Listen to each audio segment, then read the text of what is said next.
Well, I'm sure you agree that's quite a powerful film.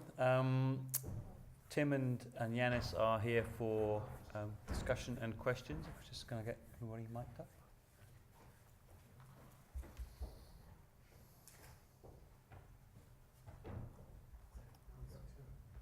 Well, I will just say a few words for the questions. Was that depressing, Julie? You survived, okay.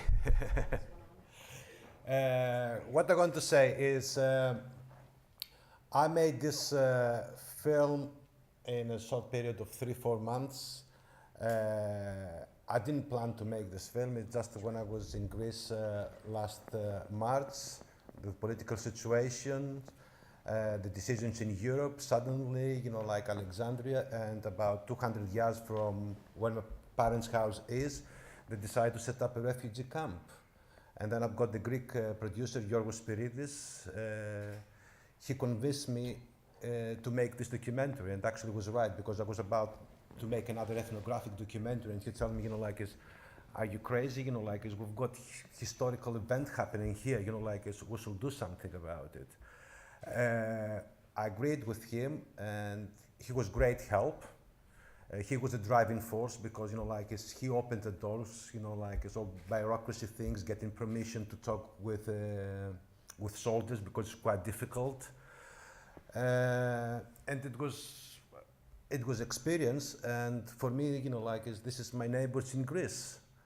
And what some people, they say in the documentary, that, you know, like, is going and visiting this camp or just talking with the Syrian refugees, that is change you, and it's change you for life.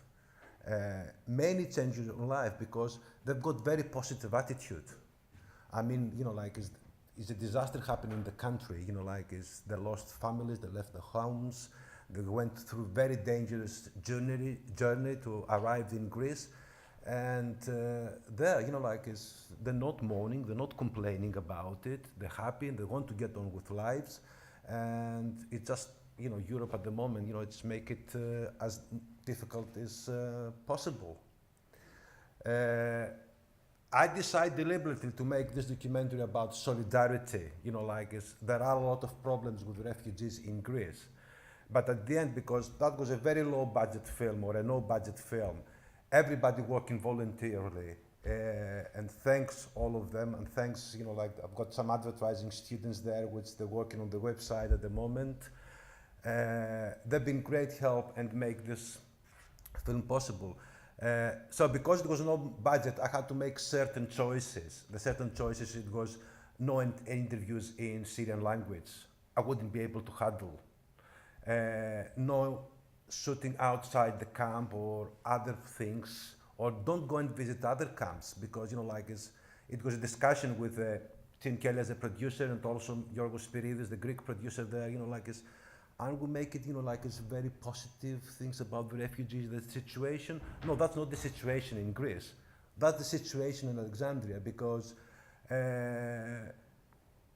all the negative voices or the racist voices, they've been isolated. They've been isolated. It was just positive view. You know, the negative voices, they're there. It's just isolated. They don't dare to speak.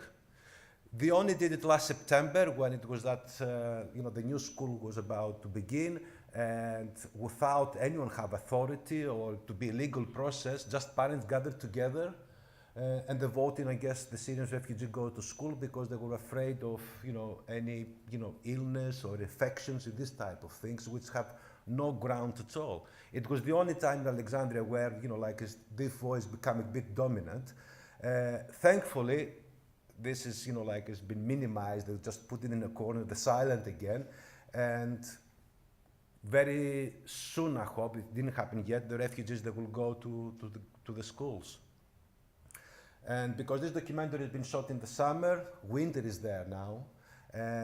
Some containers, kind of houses, they just arrived on the camp. It was very difficult, a lot of bureaucracy. They just arrived there. But the temperature now in Alexandria is 0 degrees, it's snowing, and they didn't manage to put the heat in the houses yet. So these people, they're frozen cold. Local people give them blankets, but it's not good enough. Anything you want to add, Tim, about your experience? Well, maybe I should just tell you what my experience was, because I was actually just on holiday in Greece this summer with my son. We were walking in the mountains near Mount Olympus. We were staying in a town called Litohoro, and I get a call from Yiannis, and it's kind of, Kelly, get your ass off the beach. We can go and film in a refugee camp, you know, later this week. So a couple of days later, I was up there with my son, who's the narrator of that film, and we were in the camp, and it was a massive experience for me, also for my son. It was a kind of life-changing experience as well, and what really disturbed me when I was out there was that it was just the time when Brexit happened. It was actually the week we were in the camp. It was the week when Brexit occurred. And there was all that appalling discourse in the British media. I thought it was an interesting comment in the film about how the way the media presents things can have a big effect on people's attitudes. And what I felt a kind of a shame as a British person was the discourse in the British media and the kind of xenophobic, racist rantings of people like Farage and Cameron, and much to the shame, even members of the Labour Party, which was all, of course, printed and repeated no end in the Express and the Mail, and obviously on television as well. And the realization that this kind of discourse was having a real negative effect on human beings was an increase in human suffering in the world, in other words, this kind of discourse. And of course, it was all nonsensical. If you look at the statistics, there are 6 million displaced people in Syria. There are 3 million of them in Turkey. There's 1.5 million in the Lebanon. That's a quarter of the population. How many swarms, as they call them, were taking over Britain? Less than 3,000 so far. So it was a ridiculous discourse that was causing real suffering to human beings. And of course, as an English person, I felt quite ashamed of that. But anyway, it was a wonderful experience being in the camp in many ways, and it was very interesting to talk to the refugees. We talked to a lot of people off camera, obviously, and a lot of things that that don't appear in the film. There were lots of interesting stories. But anyway, we can take questions on any matter you like. Thanks. Okay. There were two things I just wanted to ask, but I'll start with a more general point, if that's okay, which was that earlier this year I was privileged to hear the Minister of State for Education in the Lebanon speak at a conference, and one of the points he was making very explicitly was the point you were making, Tim, about the number of displaced Syrians in Lebanon and the impact this was having on schools and education. And his critique wasn't of them, it was of Western governments, principally America and the UK and the other European countries, for failing to support the Lebanon and other countries in the region with aid and so on. That was just, and the point links to the other 2 points I wanted to make, or the question really. One is the off-camera conversations and observations. Are they going to be part of the website that you're talking about? Because I think it's an amazingly powerful film. I think the opening image is very, very arresting of the little girl. And the fact that it is so contained within the camp, all the time I was thinking about the outside. So I was thinking about Greece, the economic problems in Greece, the way in which the European Union has sought to control public spending in Greece and the impact that's having on the local economy and the kind of broader geopolitics of it. But the fact that that doesn't appear, I think in a way for me makes the film even more powerful, because you're not distracted by that. You have to focus on individuals and their stories. So I wondered if the off-camera bits were going to appear.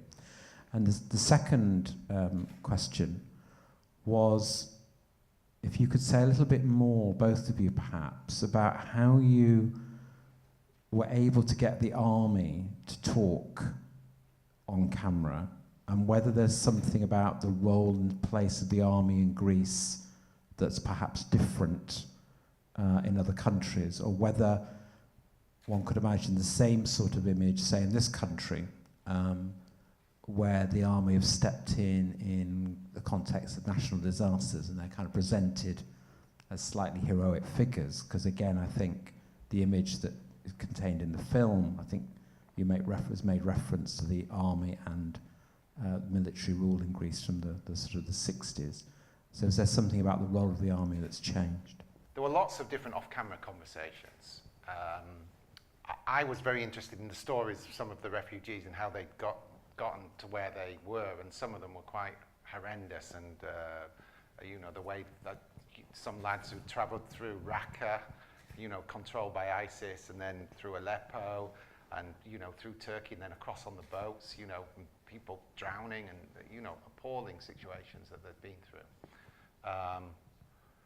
And there were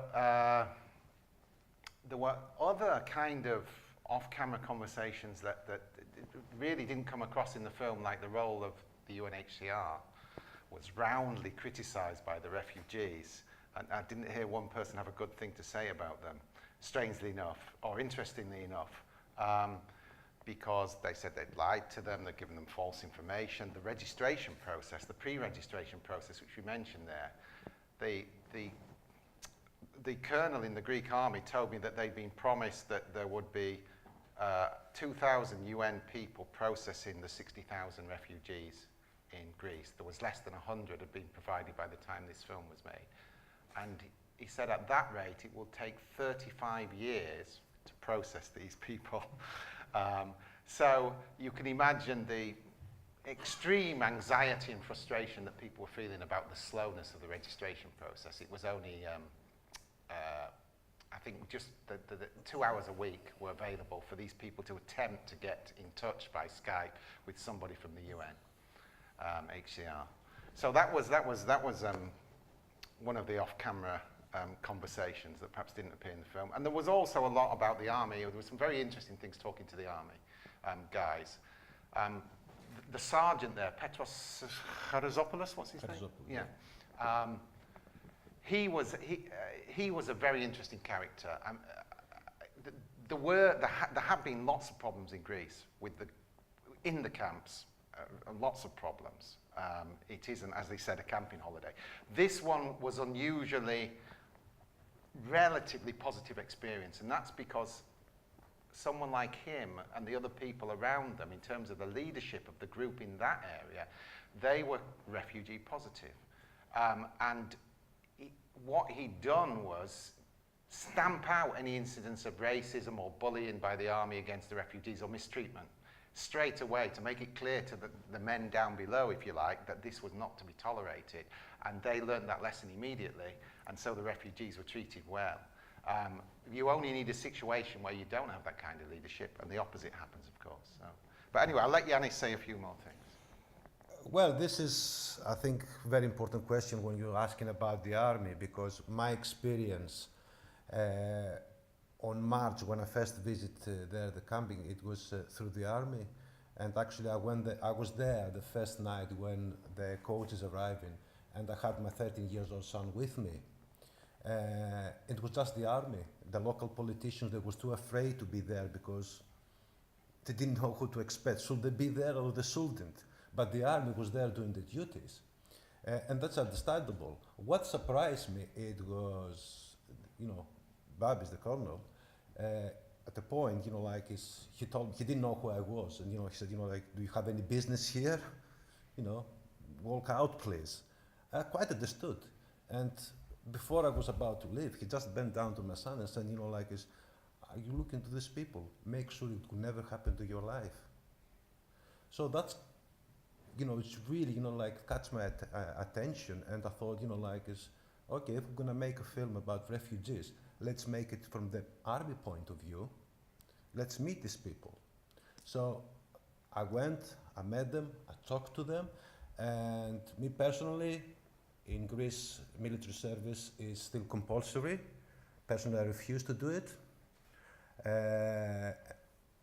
I never have, you know, like, a good opinion about the army and the way they operate. But meeting these people there, talking to them, see how they work, it made me think, it changed me completely about what is the role of the army they can play. yeah? And make me, like maybe regret, oh, maybe I should have done my national service because it can be a kind of voluntary work. And I never seen the army like this before. I always thought, like is the discipline when they train you to do certain things, which, ideologically I disagree.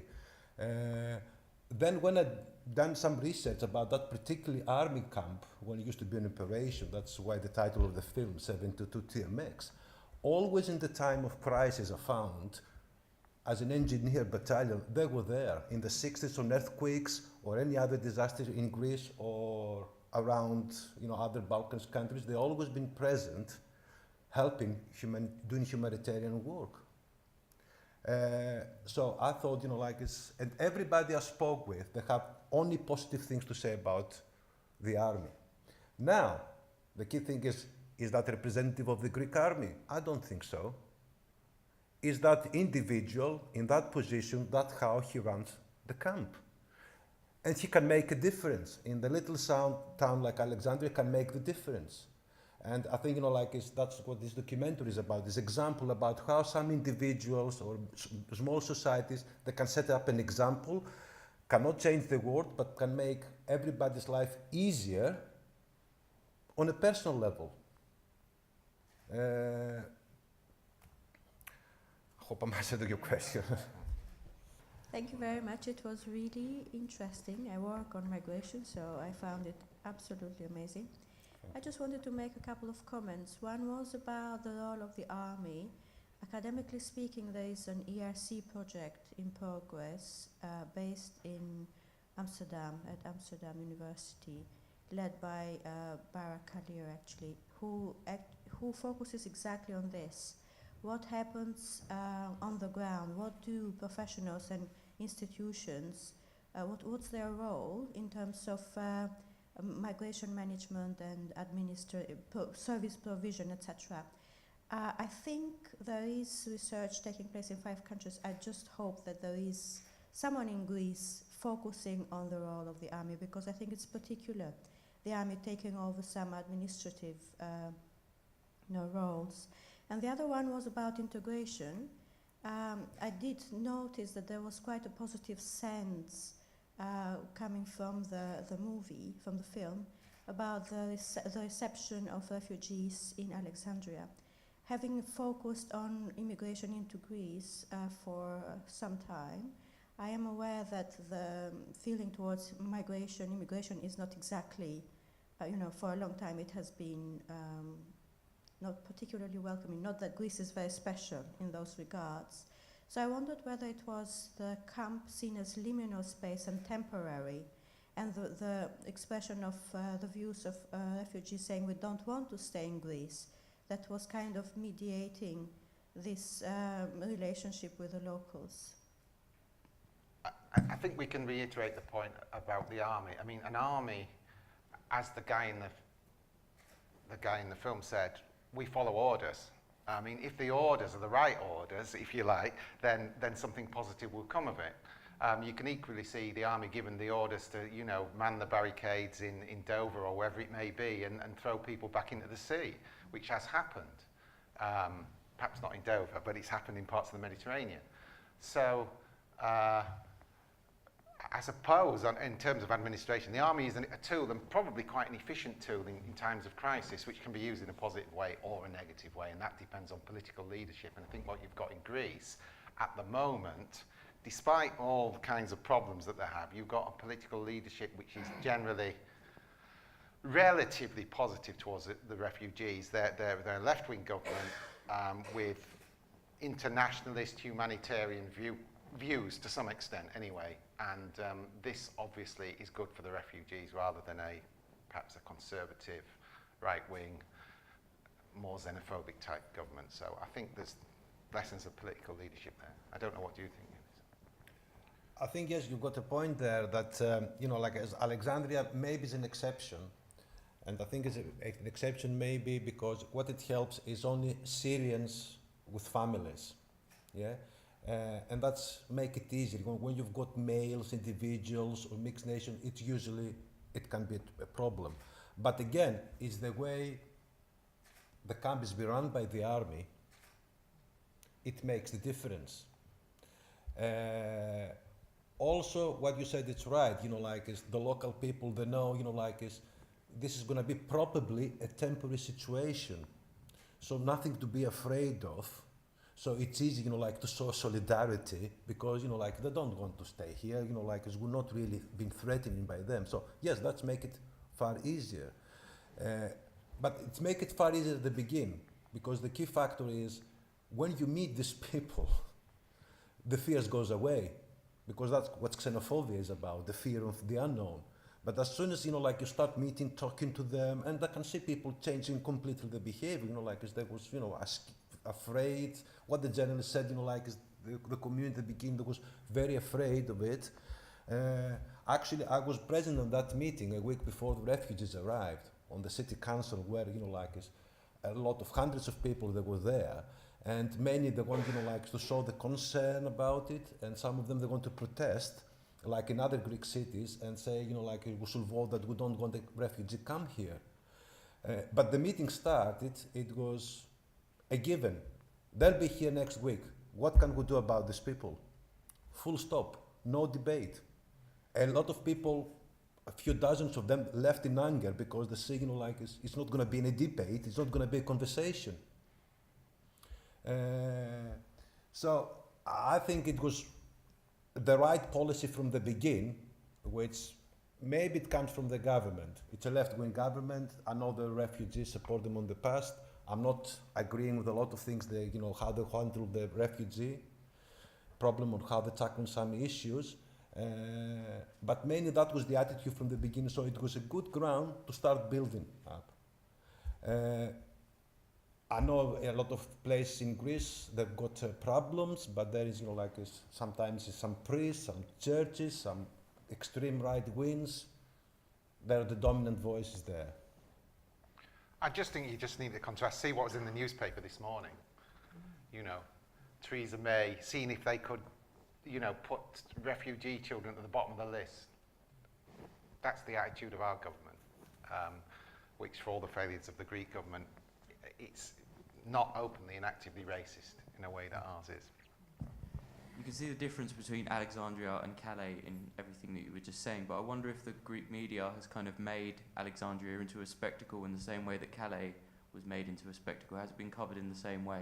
And also, just a follow-on question, really interested in that kind of really racist guy who was then really kind to lots of the children. So I wonder if you could say a little bit more about him as a character.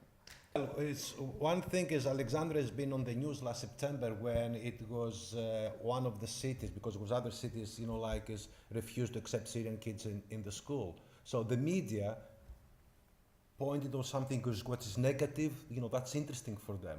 If it's about solidarity or whatever, they're not interesting, why the newspaper or, broadcasters also, it's nice and peaceful there.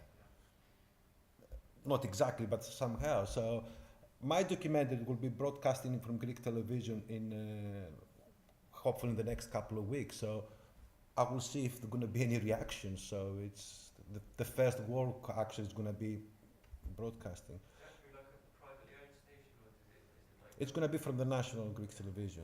That one. What was your other question? Sorry. The guy. The guy is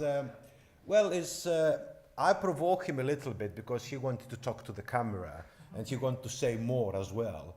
But I was thinking, oh, come on, I don't want to humiliate this guy. So even when I was recording, I thought, okay, I'm doing it, but I'm not really going to use this footage. Accidentally, maybe half an hour or 2 hours later, I recorded him playing with this girl. So later, when I was viewing the material, I said, oh, I can use him now. Yeah.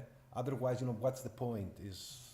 It's easy for me, if I want, to go and record interviews with hate about refugees. It's that easy, believe me. People they're so stupid, they just want to talk how they feel. That was the easy things. And that was the complexity actually, as the script says, the narrator. Because one moment you've got the guy, give you this statement, and then plays with the real girl. It's crazy, isn't it?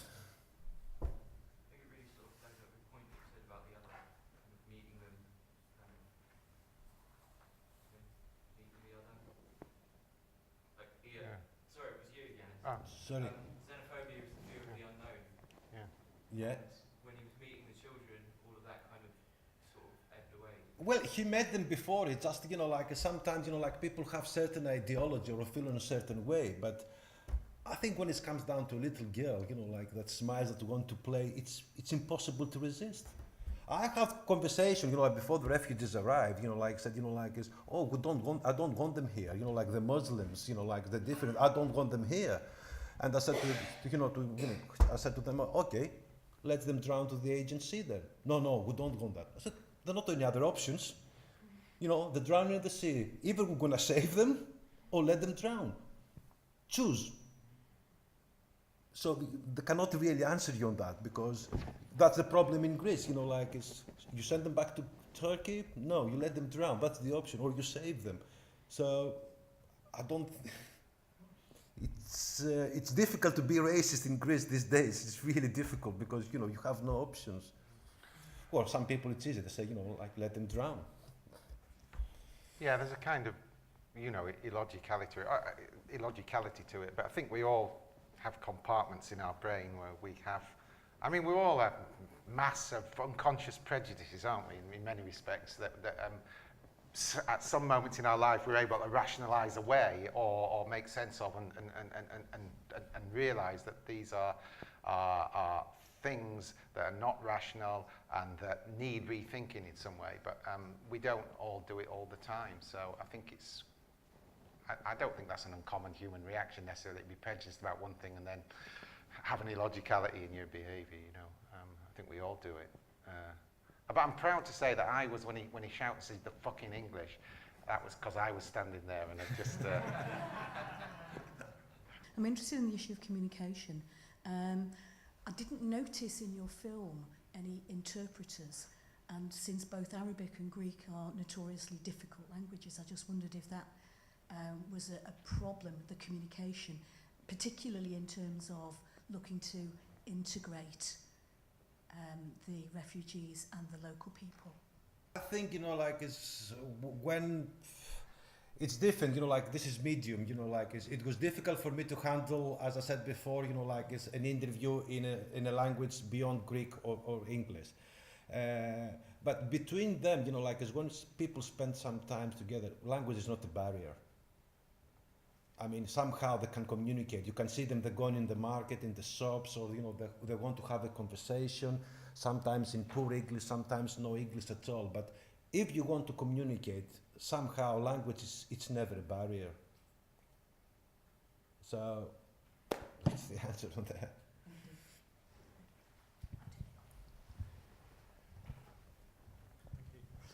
I found it a tremendously life-affirming film, so thank you so much for that. What struck me was a group of people working through a series of difficulties in a very difficult environment. So having said it was life-affirming, on the other hand, one of the things I find quite dispiriting is that will this be picked up by our media in this country and shown as a life-affirming, positive film about a very difficult situation and people working their way through that? I mean, you're saying it's on Greek state television, fantastic. Is it likely to be picked up by our media? I've been in touch with our media, and the answer is we don't know at the moment. I mean, I did show it to some people who work in the media, and actually, interestingly enough, unanimously they said almost exactly the same as you just said now about it being life-affirming and positive and kind of countercultural and so on. I have had an initial response from the BBC. They're looking at it at the moment. That's the response I've got, and they said they'll get back to me in the next 2 weeks. So it's a matter of waiting and seeing. So you never know. It might be we may have something on British television, but I'm not really holding my breath necessarily. Come on, Julie.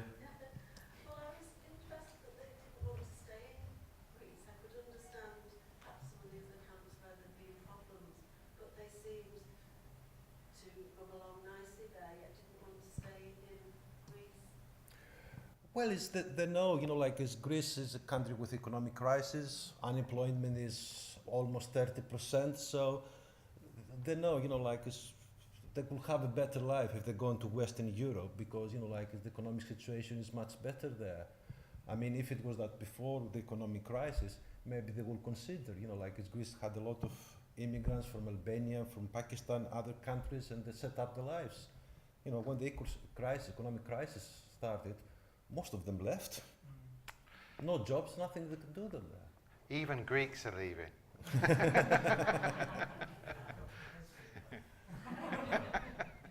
on that bombshell. I was very lucky to see the film a couple of weeks ago, sort of preparation for this, and I think John's point, that's what I was alluding to in the introduction. I mean, that opening sequence I found incredibly powerful right at the start. It kind of conditions you, I think, to what comes. But then the film, I mean, having watched it a second time, I think you'll find it's a film which will come back to haunt you, and perhaps haunt you in bad ways, but perhaps haunt you in good ways. And I think it's, I think what comes through, and clearly I think having just listened to the discussion, this is clearly a project which was driven by huge passion and sort of great kind of cosmopolitan values that I think we can all probably subscribe to and all be inspired by. So I think I just ask you all to put your hands together for what's been quite a moving experience for us.